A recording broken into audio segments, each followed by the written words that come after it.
Welcome. In front of me is a CUBOT J5, and today I'll show you how to reset DRM. So to get started, you want to open up the Settings app. From here, go all the way down to System,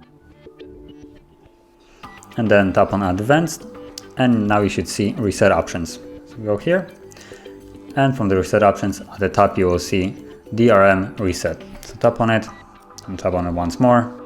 You get a little message, will delete all license on the device. Tap on OK. License have been deleted successfully and the process is finished.